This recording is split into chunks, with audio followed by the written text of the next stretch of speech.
আসসালামু আলাইকুম। আমাদের বাংলাদেশের এই অন্তর্বর্তী সরকারের প্রধান উপদেষ্টা ডক্টর মোহাম্মদ ইউনূস তিনি মানবিক মানুষ, শান্তিতে নোবেল বিজয়ী মানুষ।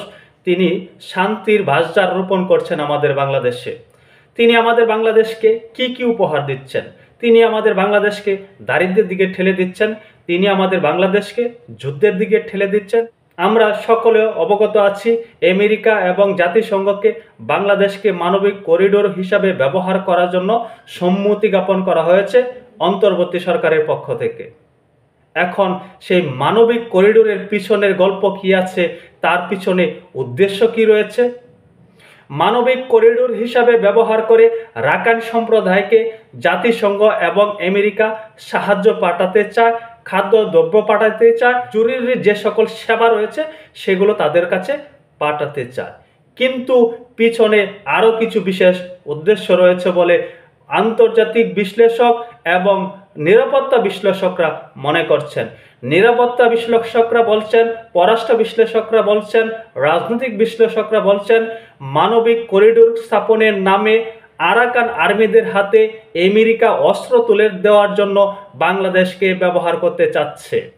আমেরিকা চাচ্ছে মিয়ানমার থেকে যদি আরাকান আলাদা হয়ে যেতে পারে, একটি স্বাধীন রাষ্ট্র করতে পারে, তাহলে আমেরিকার ব্যাপকভাবে আমাদের এই পূর্ব অঞ্চলীয় এলাকাতে প্রভাব বিস্তার করা একটি ক্ষেত্র তৈরি হবে। এই মুহূর্তে আমরা জানি আমেরিকা বিভিন্নভাবে আমাদের এশীয় মহাদেশে তারা প্রভাব বিস্তার করার চেষ্টা করছে। আরাকান আর্মি দ্বারা তারা প্রভাব বিস্তার করার চেষ্টা করছে। সেই আরাকান আর্মিকে মদদ দেওয়ার জন্য, অস্ত্র দেওয়ার জন্য আমাদের বাংলাদেশকে ব্যবহার করার জন্য তারা অনুমতি চেয়েছে, আহ্বান জানিয়েছে এবং আমাদের অন্তর্বর্তী সরকার তাতে মোটামুটি সম্মতি জানিয়েছে। আমরা যে একটি অচিরে যুদ্ধের দিকে ধাবিত হচ্ছি সেটিকে আন্দাজ করতে পারছি না। আমাদের এই অন্তর্বর্তী সরকার কেন এমনটি করছে? আরাকান যদি আলাদা রাষ্ট্র হয় তাতে আমাদের কি লাভ রয়েছে? আমরা দেখছি আরাকান আর্মিরা বাংলাদেশে অনায়াসে প্রবেশ করছে, আনন্দ ফুর্তি করছে, আবার তারা চলে যাচ্ছে। আমরা পররাষ্ট্র উপদেষ্টার মুখ থেকে এমন কথাও শুনেছি, আমাদের সীমান্ত এলাকাগুলো অরক্ষিত, আমাদের নিয়ন্ত্রণে নেই। আমাদের নিয়ন্ত্রণে যদি না থাকে, আপনি পররাষ্ট্র উপদেষ্টা হিসাবে বলার আগে আপনি কি করণীয় ঠিক করলেন, কি করতে পেরেছেন?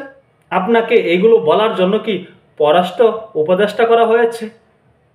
এখন দেখেন আমাদের দেশকে কিভাবে যুদ্ধের দিকে ঠেলে দিচ্ছে।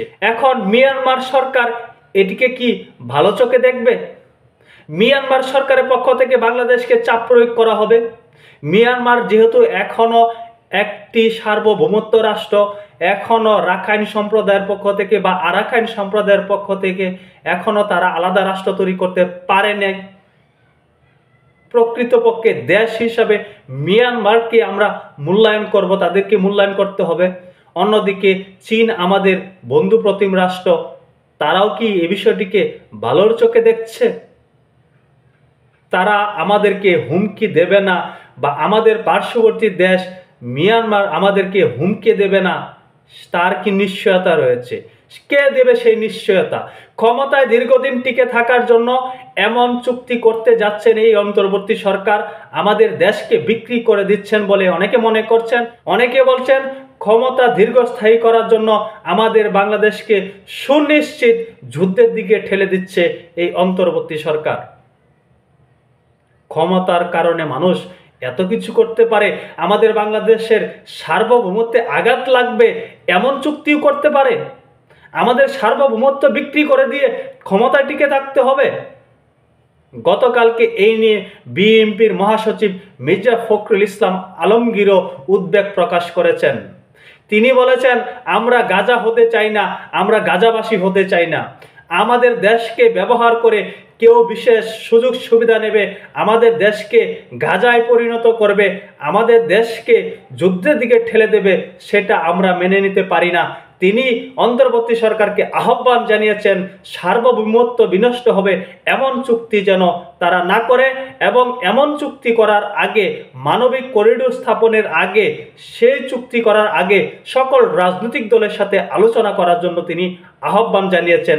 তিনি আক্ষেপও প্রকাশ করেছেন, পররাষ্ট্র উপদেষ্টা যেভাবে বলেছেন তারা সম্মতি জ্ঞাপন করতে যাচ্ছেন, তারা সম্মতি মোটামুটি জ্ঞাপন করেছেন যে বাংলাদেশকে মানবিক করিডোর হিসাবে জাতিসংঘ এবং আমেরিকা ব্যবহার করতে পারবে। অনেকেই এতে প্রশ্ন তুলছেন, এই অন্তর্বর্তী সরকারকে এই ইখতিয়ার কে দিয়েছে? সেই সক্ষমতা কি অন্তর্বর্তী সরকারের রয়েছে তাদেরকে একটি মোটামুটি সংস্কার করে একটি গ্রহণযোগ্য নির্বাচন দেওয়ার জন্য ক্ষমতায় বসানো হয়েছে? অনেকেই কিন্তু এই সরকারকে অনির্বাচিত সরকার বলে, অসাংবিধানিক সরকার বলে থাকে। এই অসাংবিধানিক সরকার, অনির্বাচিত সরকার এই ধরনের সেনসিটিভ একটি চুক্তি কি করতে পারে? সেই ইখতিয়ার কি তাদের রয়েছে?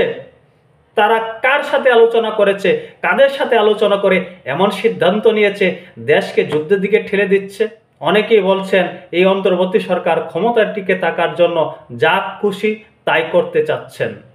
মানবিক করিডোরের নামে আমাদের দেশকে যদি যুদ্ধের দিকে ঠেলে দেওয়া হয়, মানবিক করিডোরের নামে যদি আমাদের পররাষ্ট্রনীতিতে আঘাত পড়ে, আমাদের পার্শ্ববর্তী দেশের সাথে শত্রুতা বেঁধে যায়, তাদের সাথে যদি সম্পর্কের অবনতি ঘটে, সেই মানবিক করিডোর দিয়ে আমরা কতটুকু লাভবান হতে পারবো সেটি কিন্তু সাধারণ জনগণ বুঝতে পারছে, সাধারণ জনগণ উপলব্ধি করতে পারছে। শুধু উপলব্ধি করতে পারছে না, এই অন্তর্বর্তী সরকারের যারা এরকম একটি উদ্যোগ নিচ্ছেন, যারা একটি গোপন চুক্তি করতে যাচ্ছেন আমেরিকা এবং জাতিসংঘের সাথে। অনেকে এই জাতিসংঘ নিয়ে প্রশ্ন তুলে থাকেন, অনেকে বলে থাকেন এই জাতিসংঘ হলো আমেরিকার নিজস্ব একটা এজেন্ডা বাস্তবায়নের আতুরঘর। যে সকল এজেন্ডা সরাসরি আমেরিকা বাস্তবায়ন না করতে পারে, সেই সকল এজেন্ডা এই জাতিসংঘর দ্বারা আমেরিকা বাস্তবায়ন করে থাকে। এই যে আমাদের বাংলাদেশকে যুদ্ধময় পরিস্থিতিতে ঠেলে দেওয়া হচ্ছে, এখানে টুপ হিসাবে ব্যবহার করা হয়েছে রোহিঙ্গাদেরকে। আমেরিকার পক্ষ থেকে আমাদের এই অন্তর্বর্তী সরকারকে বোঝানো হয়েছে যদি রাখাইন রাজ্য একটি সার্বভৌমত্ব রাষ্ট্র হিসাবে প্রতিষ্ঠিত হয়, তারা যদি স্বাধীন হতে পারে, তাহলে বাংলাদেশ থেকে সকল রোহিঙ্গা চলে যাবে, আমাদের বাংলাদেশে এই রোহিঙ্গার বোঝা বহন করতে হবে না। এটিকে অনেকে বলছেন শুভঙ্করের ফাঁকি। আরেকটি বিষয় রয়েছে, আমরা সকলে অবগত আছি বাংলাদেশে স্টারলিং এর পদযাত্রা শুরু হয়েছে। স্টারলিং কি করবে? আমাদের বাংলাদেশে ইন্টারনেট সেবা দেবে। সেই ইন্টারনেট সেবা কি আমাদেরকে দেওয়ার জন্য স্টারলিংকে অনুমোদন দেওয়া হয়েছে, নাকি তার পিছনে আরো বিশেষ কিছু উদ্দেশ্য রয়েছে? হ্যাঁ, তার পিছনে বিশেষ কিছু উদ্দেশ্য রয়েছে বলে অনেক বিশ্লেষক মনে করছেন। বিশ্লেষকরা বলছেন স্টারলিংকে বাংলাদেশে অনুমোদন দেওয়া হয়েছে রাখাইনের আরাকান আর্মিকে ইন্টারনেট সুবিধা দেওয়ার জন্য। এটি আমাদের বাংলাদেশের মানুষকে, বাংলাদেশকে সুযোগ সুবিধা দেওয়ার জন্য স্টারলিংকে এই দেশে অনুমোদন দেওয়া হয়নি। স্টারলিং এর মালিক হলেন ইলন মাস্ক। ইলন মাস্ক সম্পর্কে আমরা যারা অবগত আছি তারা মোটামুটি সকলে জানি, ইলন মাস্ক হলেন ডোনাল্ড ট্রাম্পের সহচর। তিনি ডোনাল্ড ট্রাম্পের একেবারে ডান হাত। তাকে দিয়ে ডোনাল্ড ট্রাম্প এখানে ব্যবসায়িক কথা বলে আরাকান আর্মিদেরকে সুযোগ সুবিধা দেওয়ার জন্য বাংলাদেশে স্টারলিংকে অনুমোদন দেওয়া হয়েছে, আরাকান আর্মিকে যেন তারা একেবারে নিরবিচ্ছিন্নভাবে ইন্টারনেট সেবা দিতে পারে। অনেকে বলছেন এই আমেরিকাকে সেন্ট মার্টিন দিয়ে দেওয়া এবং মানবিক করিডোর স্থাপন একই সূত্রে গাঁথা, একই কথা। যাই হোক, এই অন্তর্বর্তী সরকার হয়তো এই বিষয়টি ভেবে দেখবেন। তারা চূড়ান্ত সিদ্ধান্ত নেওয়ার আগে অংশীদারদের সাথে আলোচনা করে নেবেন, রাজনৈতিক দলগুলোর সাথে আলোচনা করে নেবেন। এতে আমাদের বাংলাদেশের সার্বভৌমত্ব নষ্ট হতে পারে কিনা বা বাংলাদেশের সার্বভৌমত্ব ক্ষতিগ্রস্ত হবে কিনা সেই বিষয়টি ব্যাপকভাবে চিন্তা ভাবনা করে তারপরে এই ধরনের চুক্তি যদি করার প্রয়োজন হয় করতে পারে। তবে অন্তর্বর্তী সরকার যদি বাংলাদেশের সার্বভৌমত্ব বিনষ্ট হবে এমন কোনো চুক্তি করে, তাহলে বাংলাদেশের সাধারণ মানুষ কিন্তু তাদেরকে ক্ষমা করবে না। সকলে ভালো থাকবেন। আল্লাহ হাফেজ।